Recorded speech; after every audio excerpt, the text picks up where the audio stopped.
Muy buenos días, amigos televidentes, le damos la bienvenida a Enfoque. Gracias a usted por acompañarnos en este martes 14 de mayo.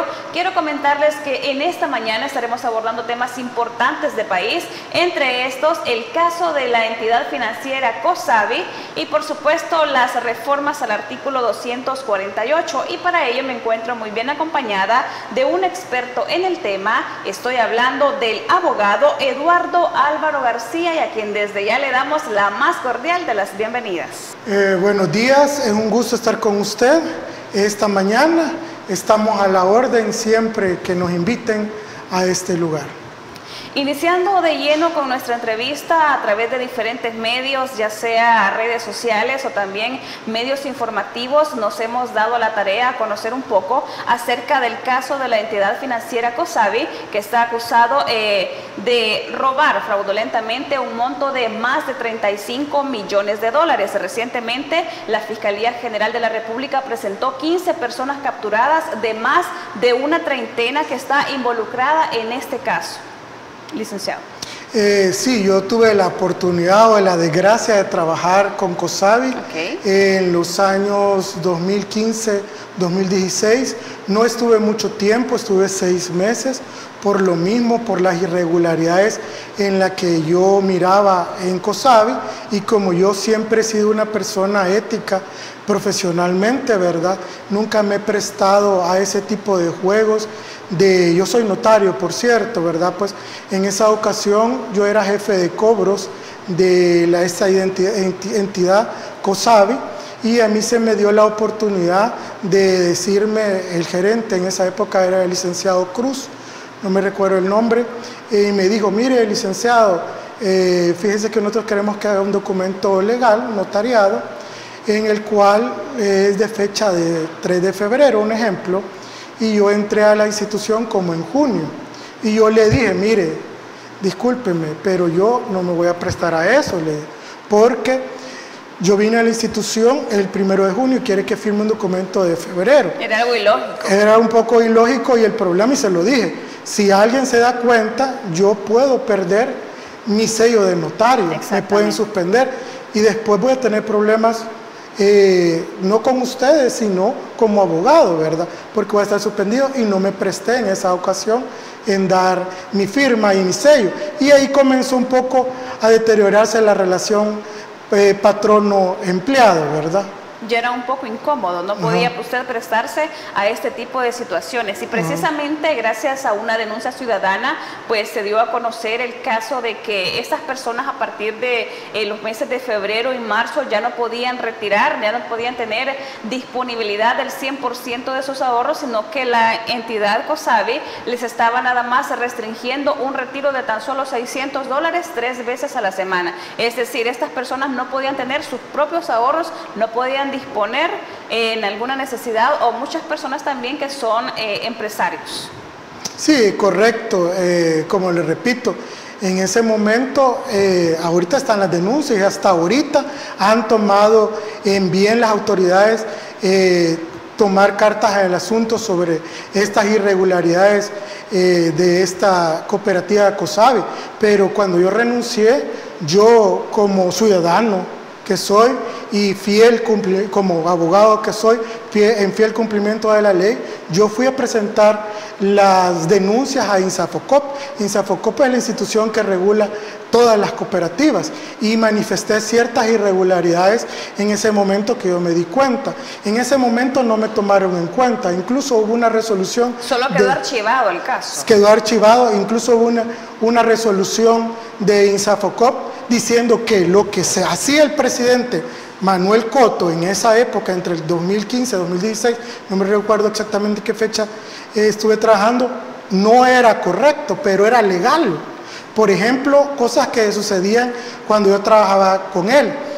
El señor Manuel Cotto, que era por lo menos el presidente de la cooperativa en ese momento, él venía y solicitaba créditos para comprar vehículos importados, y él mismo los vendía. En cierta ocasión se los vendía a sus propios empleados, y no solamente se los vendía a sus propios empleados, que le descontaba de su salario sin una orden revocable de descuento, que eso es lo correcto, pero él se lo descontaba. Hubo un caso de una señora que ella la despidieron y le compró este vehículo al señor Manuel Coto y se quedó endeudada porque ya no tenía de dónde pagar. Porque antes por lo menos se lo descontaban de su salario, ahora ya no. Y ella me buscó en su oportunidad, que hasta me extraña porque dicen que no hubieron denuncias. Yo fui testigo. Precisamente eso es algo que está también rondando en redes sociales, y es decir, lo que usted comenta, de que muchas personas ya habían denunciado con anterioridad. Por eso en esa ocasión ella me buscó. Yo cuando llegué a COSAVI ya no trabajaba ella ahí. Pero ella me buscó porque ella se dio cuenta que yo fui a poner la denuncia en Insafocop. Okay. Pues ella me dijo, mire, yo también trabajé en COSAVI y tuve este problema de este vehículo, que por cierto el vehículo no servía. Y eso era lo que ella alegaba. Pues fue a la fiscalía en su oportunidad y manifestó eso, que el vehículo que le vendieron con vicios ocultos, según... y que el vehículo estaba en mal estado y que se lo vendió su jefe, ex jefe, a ella, y que le descontaba el salario y que efectivamente ahora ya no trabajaba en COSAVI y se lo estaban cobrando y el vehículo no servía. Pues ella fue a poner la denuncia a la fiscalía y me pidió el favor a mí que testificara de eso, que él con los fondos de COSAVI compraba vehículos y se los vendía a sus propios empleados. Incluso un vehículo se lo vendió a la misma COSAVI. Él, como representante legal, compró el vehículo y se lo vendió a COSAVI. Ya había muchos indicios para que las autoridades tomaran cartas en el asunto. Otra parte importante también que es necesario poder aclarar es la situación, según las investigaciones se supone de que esta cierta cantidad de los 35 millones de dólares fueron enviadas al extranjero, pero acá ¿cómo procedería en el marco legal? Es decir, sabemos que las personas que tienen cuentas de ahorro en los bancos saben de que si la persona va a depositar cierta cantidad, tiene que firmar una declaración jurada, es decir, tiene que estar bajo el marco de la ley. Siempre le preguntan la procedencia de fondos, para qué es el destino de los fondos en el caso de las remesas familiares, pero en esta parte, ¿qué sucedió, licenciado? Porque si los montos se desviaron a cuentas extranjeras, ¿quién los estaba supervisando? ¿Cómo pudieron permitirse esta parte? Fíjese que una de mis especialidades soy oficial de cumplimiento contra el lavado de dinero y activos, certificado por FIBA de Miami, de Estados Unidos. Efectivamente, yo he trabajado como oficial de cumplimiento de lavado de dinero y activos de más de 2 años en una institución que me voy a limitar el nombre a manifestar por motivos de fuerza mayor. Pero tuve la oportunidad que en 2 ocasiones, por casualidad, yo trabajaba en COSAVI y yo compartía la oficina con la oficial de cumplimiento. Era una oficina cerrada, pero era 2 cubículos. Compartíamos la oficina, pero en 2 cubículos, y el cubículo era hasta 1 metro. Quiere decir que yo tenía acceso visual con la oficial.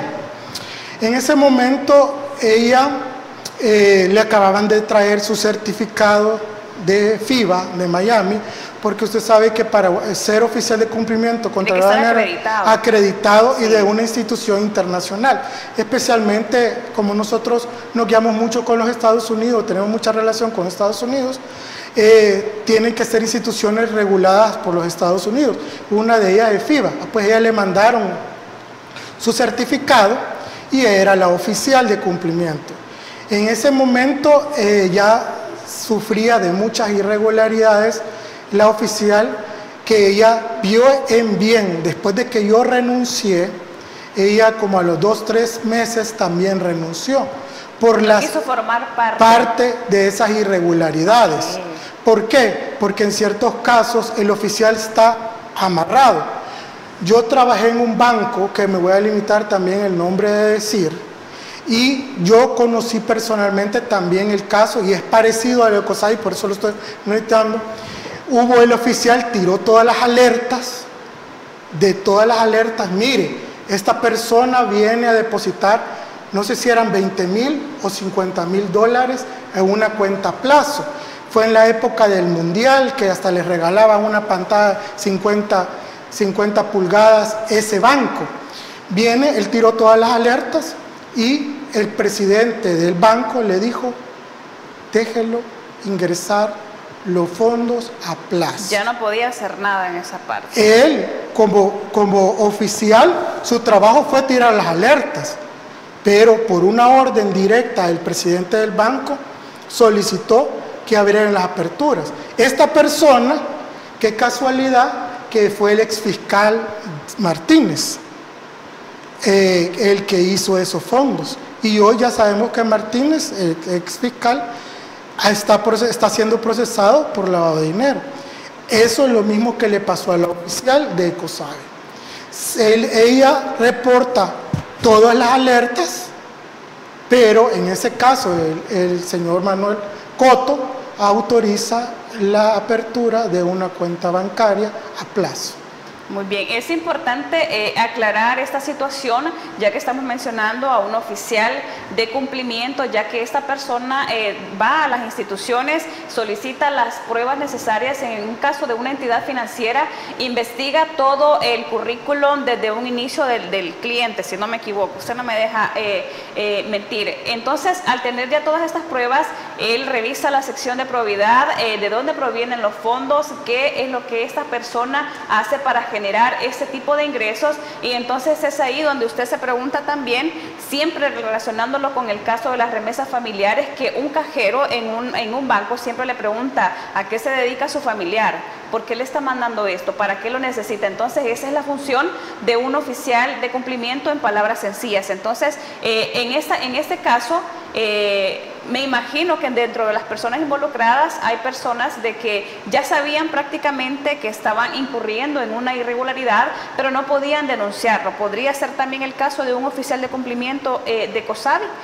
Creo que sí, porque ella vio, por ejemplo, me voy a limitar a decir el nombre de ella, un oficial que yo respeto mucho, una persona que tiene muchos conocimientos y ni siquiera era abogada. Para mí los mejores oficiales de cumplimiento son administradores de empresas o ingenieros industriales, porque son más minuciosos en los detalles, en los números. Un abogado conoce de las leyes, pero un oficial que tiene conocimientos como administrador de empresas o ingeniero industrial, como en el caso de esta señorita que trabajaba en Ecosabe, yo la respetaba mucho y la admiraba mucho porque trabajaba muy profesionalmente y éticamente. Por eso ella tuvo que renunciar. Pues en mi caso yo también, yo he sufrido de problemas como oficial de cumplimiento. Yo estuve en una institución. ¿Ya le han negado alguna vez información cuando ha solicitado? Me han negado información. Por ejemplo, yo trabajaba como oficial de cumplimiento 2 años en una institución que captaba fondos públicos para unos fines objetivos que ellos tenían. En ese momento yo era el oficial y me dijeron que abriera 3 cuentas bancarias, una en el Banco Agrícola, otra en Bancovi y otra en Comédica. En ese momento yo le dije, necesito saber las cantidades. 2, necesito saber de dónde vienen los fondos. Esta persona, que me voy a limitar a decir el nombre, me dijo, mira Eduardo, son cosas que yo vendí y otras personas vendieron, vehículos, propiedades, y dimos esos fondos para esa campaña o ese objetivo que tenía en ese momento esa institución pública, ¿verdad? Pues yo le dije, pero yo necesito saber exactamente los montos y de dónde venían. Solo ahí se limitaron. Yo, como tenía las manos atadas, porque un oficial de cumplimiento, usted sabía que tiene estabilidad laboral, nadie lo puede despedir. Yo dije, bueno, ni modo, voy a firmar estos documentos para que ellos abran cuentas bancarias y depositen esos dineros, aunque no me digan qué cantidad, y yo me voy a lavar las manos y voy a renunciar.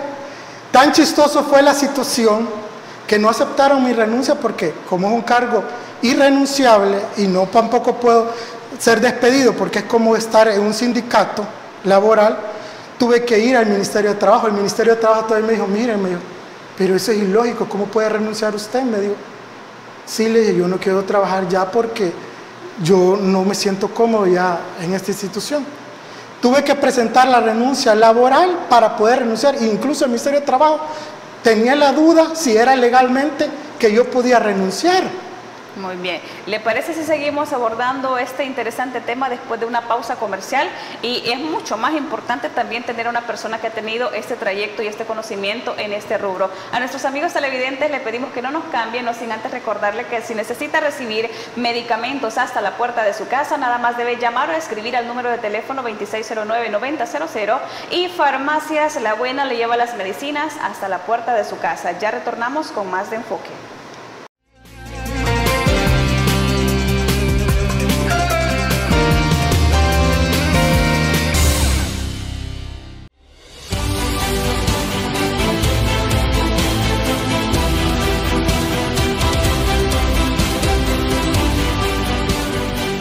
Nuestro compromiso, nuestra pasión, son algunas de las cosas que nos caracterizan como salvadoreños. Farmacia La Buena, la farmacia de todos.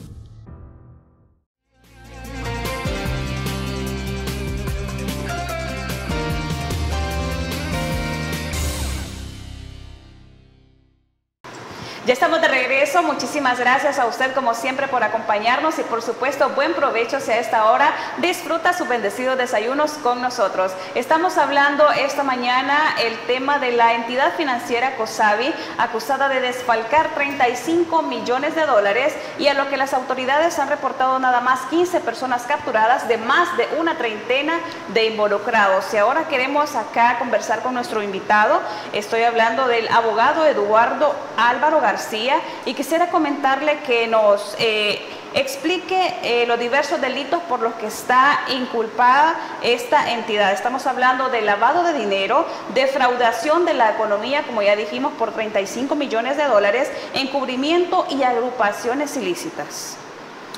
Sí, como usted está diciendo, primero, lavado de dinero, ¿verdad? Como le comenté yo a usted, es un poco incongruente en el caso cuando yo trabajaba de ellos, que ellos pagaban el 9 o el 7% a plazo por un dinero que usted iba a depositar a plazo. Ese dinero a plazo que usted mete, ellos mismos lo agarran para prestárselo a las personas. A tasas altas. A tasas altas, pero recuerde que nosotros estamos regulados, o por lo menos las instituciones financieras y cooperativas están reguladas por bancos centrales de reserva. Y entiendo yo que por lo menos, si no me equivoco, la tasa ahorita anda del 6 o 7, me podría equivocarme. Y ellos estaban en esa época prestando por el 9, ahí hay una incongruencia, porque si ellos pagaban el 9 por un dinero a plazo y ellos prestaban por el 6, había 2% de donde lo sacaban. Parecía más como Infincepro o Incepro.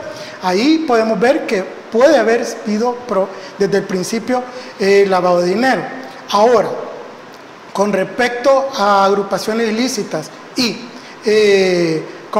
encubrimiento, qué casualidad que cuando yo trabajaba con ellos, las personas que están siendo ahorita acusadas y que tienen la fiscalía actualmente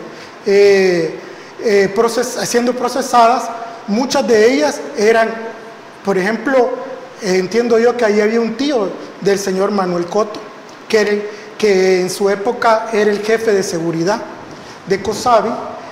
Estaba una sobrina del señor Manuel Coto y el esposo de la sobrina del señor Manuel Coto, e incluso entiendo yo que ahí hay dos personas que entiendo yo que son los padres de Manuel Coto.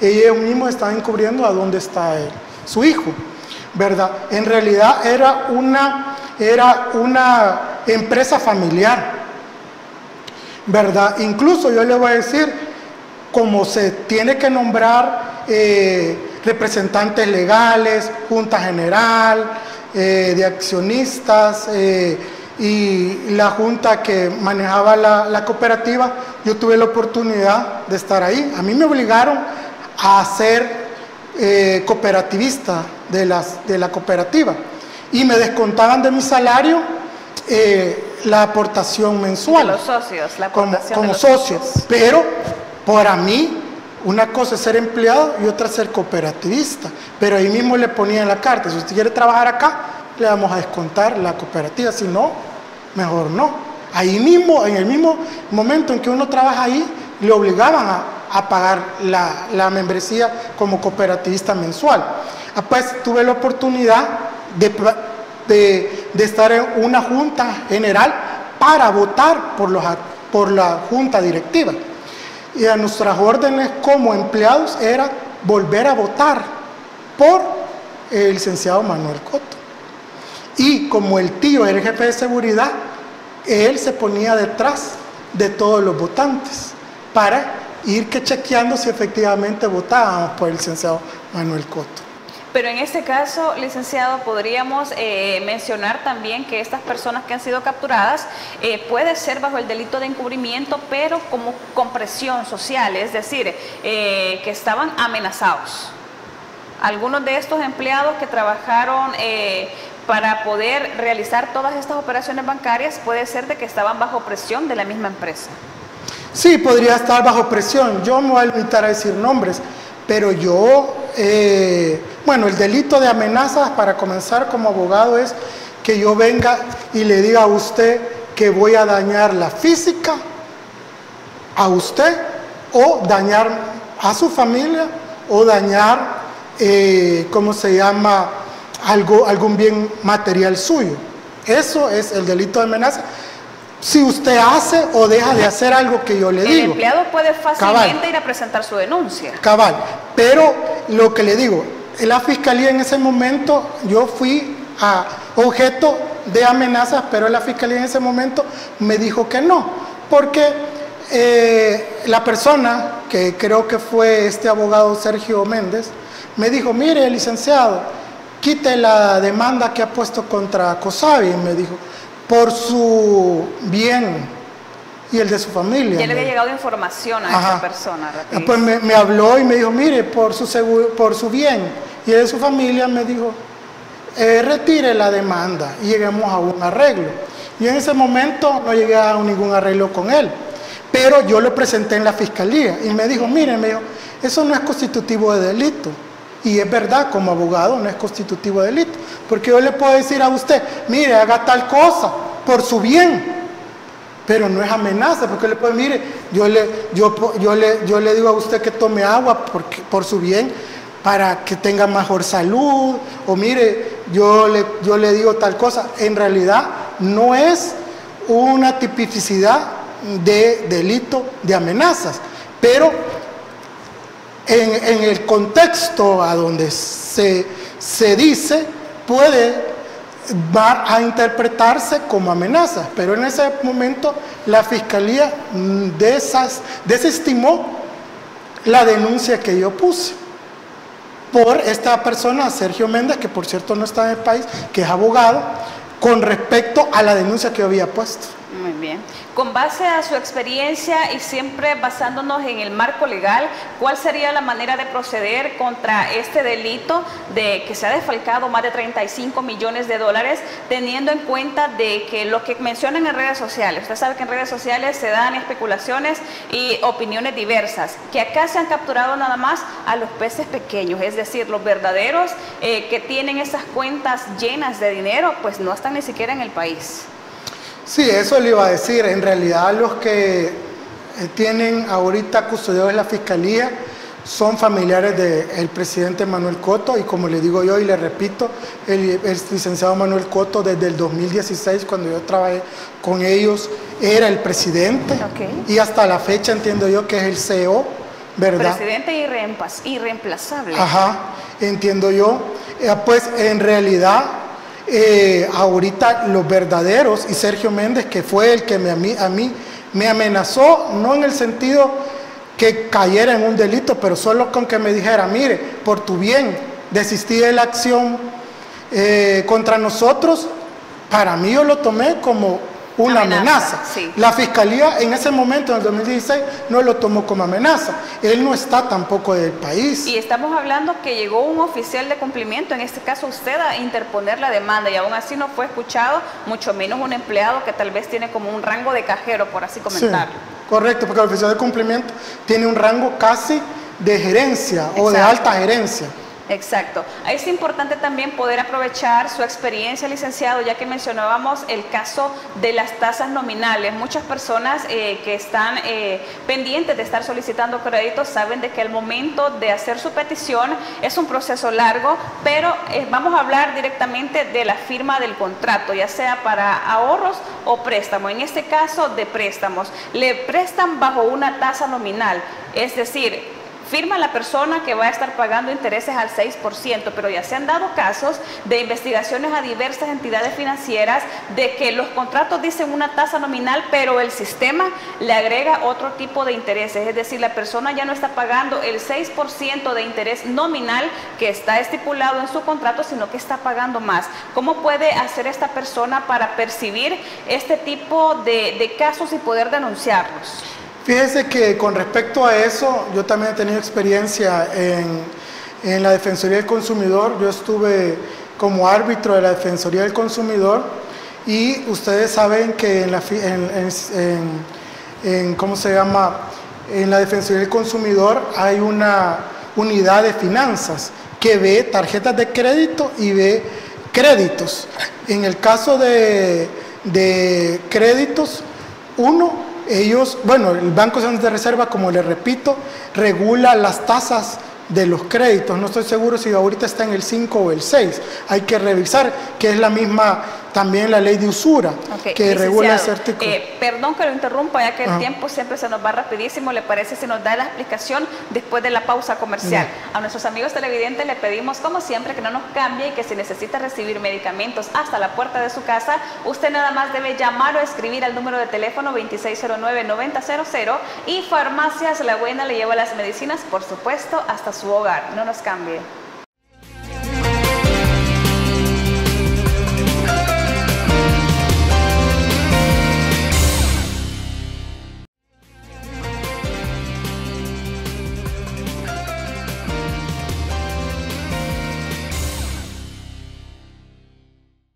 Ya estamos de regreso, muchísimas gracias a usted por seguir con nosotros. Esta mañana estamos abordando temas importantes y uno de estos es el caso de la entidad financiera COSAVI, que ha desfalcado 35 millones de dólares. En el bloque anterior estábamos conversando con el abogado Eduardo Álvaro García le va a dar unos tips a usted que solicita créditos y usted está consciente de que pactó una tasa nominal al 6% en el contrato, sin embargo usted tiene esa duda de que su crédito no baja. Entonces él nos va a explicar cómo puede usted proceder, por supuesto bajo el marco legal. Licenciado. Sí, como estaba repitiendo, lo ideal sería que usted leyera bien el contrato. Después de leerlo bien, si usted ve que no hay lo que le están cobrando en el contrato, usted puede pedir un historial de pago o un récord crediticio, un historial de pago o un estado de cuenta, ¿verdad? Si usted ve que eso que le están cobrando no está contemplado en el contrato, usted se puede ir a quejar a varias instituciones. La primera, la Defensoría del Consumidor, que regula este tipo de cobros indebidos. Y dos, puede ir a INSAFOCOP, que es la institución que regula las cooperativas, y en el caso de los bancos, ir a la Superintendencia de Sistema Financiero. Esas tres instituciones son las que regulan las tasas nominales de los créditos, de los cobros, y cuando usted no se siente cómodo, puede abocarse a esas instituciones.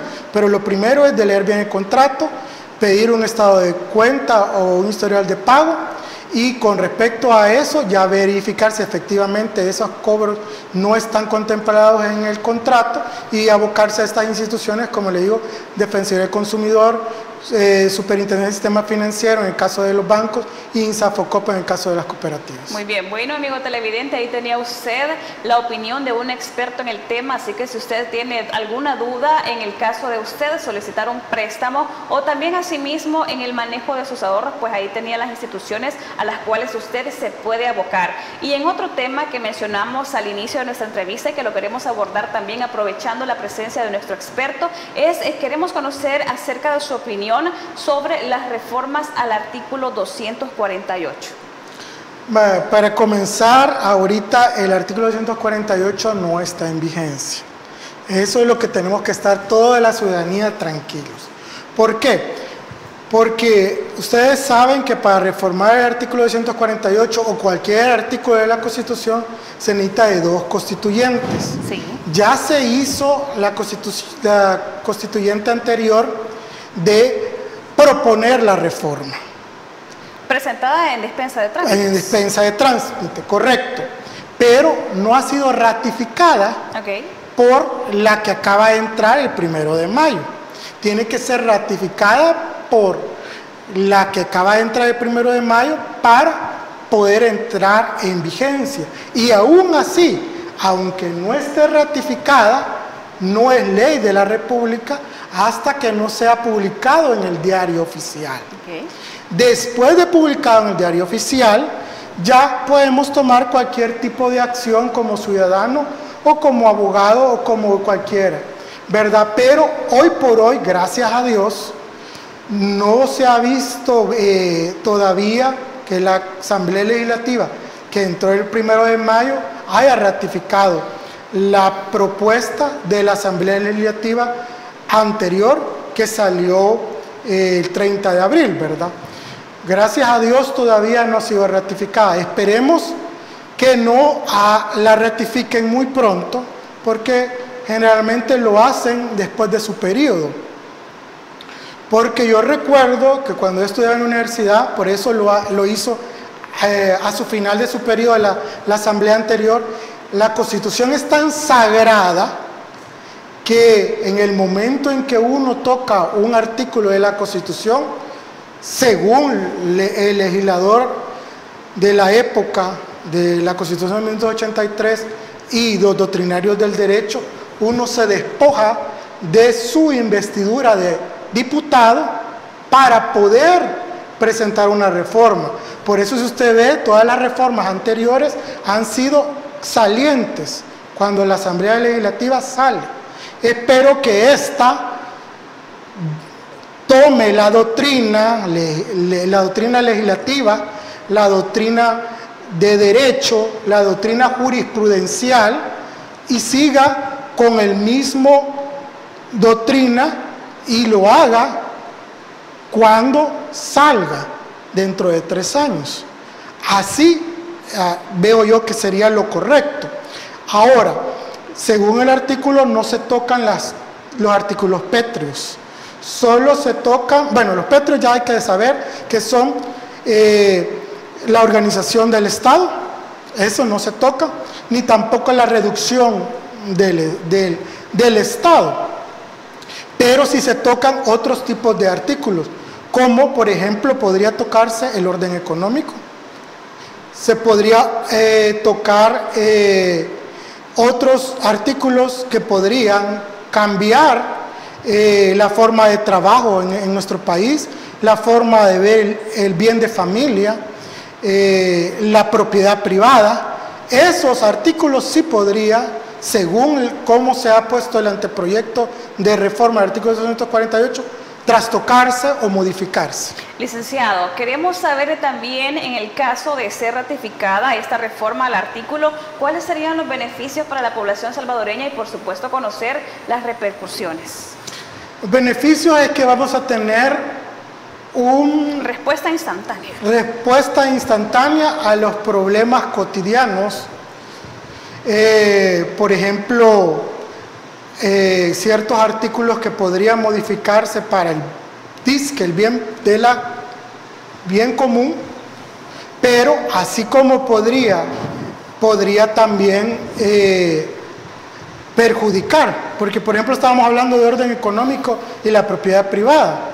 ¿Qué pasa si esta asamblea ratifica el artículo 148 y viene y la publica en el diario oficial y nadie presenta una demanda de inconstitucionalidad? ¿Qué pasa si mueven la propiedad privada? Solo con que digan que la propiedad privada ya no existe y queda en función común. ¿Le gustaría que a usted en dispensa de trámite le quiten la propiedad privada que le dejaron o le heredaron de generación en generación? Claro que no. Vaya, esos artículos se podrían trastocar. Otro artículo que podría trastocarse, que en realidad casi es lo mismo, es la pena de muerte, ¿verdad? Con dispensa de trámite, así como se ha propuesto. Otro artículo que podría... Independientemente del delito o delitos de gravedad. Ajá, correcto. Otro artículo que podría trastocarse o modificarse con dispensa de trámite podría ser el derecho a la vida, que para mi saber y entender este gobierno no está en contra del aborto, pero podría en un futuro modificarse, porque son artículos que no son pétreos. Lo único que no podemos tocar, según la reforma como está, son la forma de gobierno, legislativo, judicial y ejecutivo, y la reducción del territorio. Todos los demás, orden económico, bien de familia, laboral, derechos individuales. Por ejemplo, la Constitución regula que la morada es inviolable. Hoy por hoy, un juez de paz ordena que las autoridades cateen su casa, pero imagínense que desaparezca ese artículo. Ya lo van a hacer la policía o los soldados arbitrariamente, sin ninguna autorización judicial. Muy bien, hablamos también, acaba de mencionar el término de tener una respuesta rápida para las necesidades comunes de la población, pero un tema que está bastante, que se está moviendo mucho en redes sociales y en diversos medios informativos es el derecho al agua, que tantas personas, tantas organizaciones han realizado peticiones para que este derecho concluya, pero siempre se tiene como archivado. ¿Estaría esto beneficiando la reforma del artículo 248 a la población salvadoreña que no tiene acceso al vital líquido? Creo que sí, porque hay ciertos artículos en la Constitución que regula esto. Ya con esa dispensa de trámite podría agilizarse y llevar el vital líquido a otras comunidades y pueblos o municipios que no lo tienen. Pero como le digo, ahorita, hoy por hoy, no ha sido ratificado el anteproyecto ni publicado en el diario oficial. Cuando hablamos de bienes también es importante referirse a la parte de la minería. ¿Qué podría pasar en este caso según su criterio? Por ejemplo, con respecto a la minería, para mi saber y entender, actualmente el gobierno hace una concesión, porque ustedes saben que según la Constitución es del Estado. Pues ellos dan una concesión a una empresa privada o semipública o autónoma para explotar los bienes o recursos naturales. Muy bien. Queremos saber también, licenciado, aprovechando acá toda su experiencia, en el caso de las diferentes peticiones de la población salvadoreña, ¿será que podría crearse alguna institución u organización pendiente de las necesidades de la población para que vengan y las presenten? Fíjense que eso es lo que yo quería hablar con respecto a la reforma del artículo 248, el anteproyecto en la cual yo estuve también un poco involucrado en la institución ad hoc que fue llevada a cabo por el vicepresidente de la República, Félix Ulloa, por órdenes del presidente. La reforma del artículo 248 hablaba de plebiscito. El plebiscito es una convocatoria que se le hace al pueblo para una decisión en el caso de, estamos hablando de la Constitución, modificarla. Así estaba planteado el artículo 248 que hizo el anteproyecto de la Constitución el vicepresidente Félix Ulloa. que se podía modificar el artículo 148 y cualquier artículo de la Constitución siempre y cuando hubiera un plebiscito. En el caso de lo que hicieron la constituyente anterior, no se tomó en cuenta el plebiscito. Muy bien, queremos saber también, en el caso del área de seguridad, siempre debido a que si se ratifica este tipo de reformas para el artículo 248, podría entrar el régimen de excepción, es decir, sabemos que se va renovando, pero podría crearse o dejar la manera que ya esté permanente. Definido, sí. Sí, correcto, porque no es un artículo pétreo. Todos los artículos que no sean pétreos se van a modificar, con este anteproyecto de reforma, porque quiero aclarar, no ha sido ratificada por la Asamblea Constituyente de la de 1 de mayo, pero si ellos lo ratifican y lo publican en el diario oficial, después de publicar en el diario oficial es ley de la República y tiene que respetarse y cumplirse. Si ellos lo hacen, se puede modificar el artículo del estado de excepción y otros artículos que no sean pétreos. Y como sin le digo, previa consulta a la población salvadoreña. Correcto, sin previa consulta, porque, como le repito, el anteproyecto de la Constitución que hizo el vicepresidente Félix Ulloa habla de la convocatoria al pueblo para opinar con respecto a las reformas de la Constitución, algo que no se hizo en este anteproyecto del artículo 148. Muchísimas gracias, licenciado. Nos vamos nuevamente a pausa comercial. A nuestros amigos televidentes le pedimos que no nos cambien porque ya retornamos para finalizar la entrevista de Enfoque.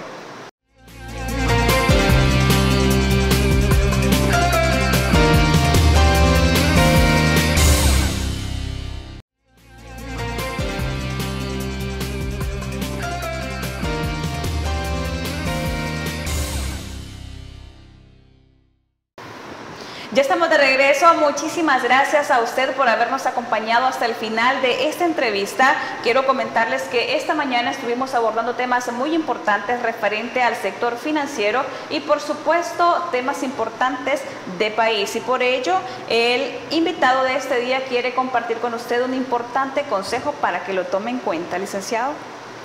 Gracias. Sí, efectivamente estamos a la orden en todo lo que tenga que ver con el sistema financiero. Con mi experiencia, tengo más de 10 años en el sistema financiero, tanto en banca como en cooperativa, créditos y cobros, y cualquier cosa estamos a la orden en mi página de Facebook, Consorcio Jurídico y Financiero.